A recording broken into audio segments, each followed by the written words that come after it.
ہر اس غم سے پناہ مانگنی چاہیے جس میں بے بسی شامل ہو اور انسان اپنے راز اگلنا شروع کر دے۔ عورت صرف پیسہ چاہتی ہے، یہ ان مردوں کی ایجاد ہے جن کے پاس پیسہ نہیں ہوتا۔ مصیبتیں انسان کو کمزور نہیں کرتی بلکہ اس کی طاقت کو سامنے لاتی ہیں۔ اگر آپ جاننا چاہتے ہیں کہ معاشرے کی تہذیب کیسی ہے تو دیکھیں کہ وہ خواتین کے ساتھ کیسا سلوک کرتے ہیں۔ ہماری جوانیاں وہ شخص کھا جاتا ہے جو ہماری زندگی کا حصہ ہی نہیں ہوتا۔ لوگوں کی آوازیں بلند ہونے دو ورنہ ان کی تلواریں بلند ہوں گی۔ انسان باپ کی طرح غم چھپانا تو سیکھ جاتا ہے لیکن ماں کی طرح صبر کرنا کبھی نہیں سیکھ پاتا۔ اپنے وقار کو محفوظ رکھیں، چاہے آپ کو اپنے کمرے کی دیواروں سے دوستی کرنی پڑے۔ انقلابی انسان یا تو مرتا ہے یا اپنے مقصد میں کامیاب ہوتا ہے۔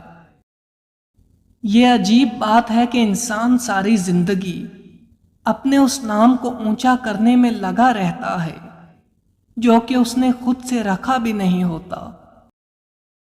ہم اختلاف کرتے کرتے اکثر نفرت کر بیٹھتے ہیں۔ بہترین ہونے کا دکھاوا کریں۔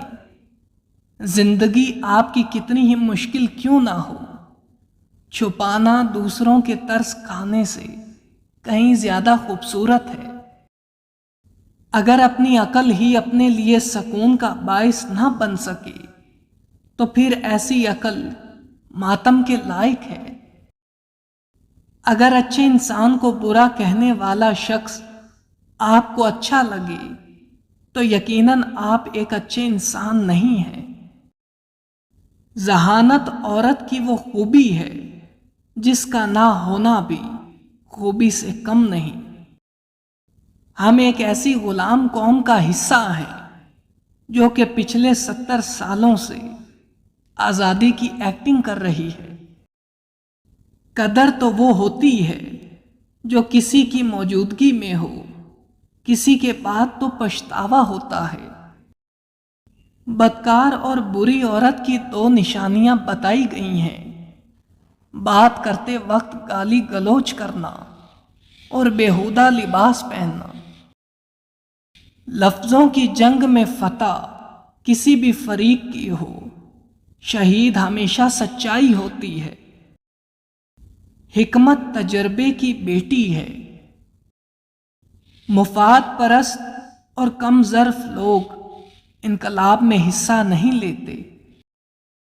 عبادت کا اثر اگر مسجد سے باہر کے معاملات میں نظر نہ آئے تو وہ عبادت نہیں بلکہ عادت ہے۔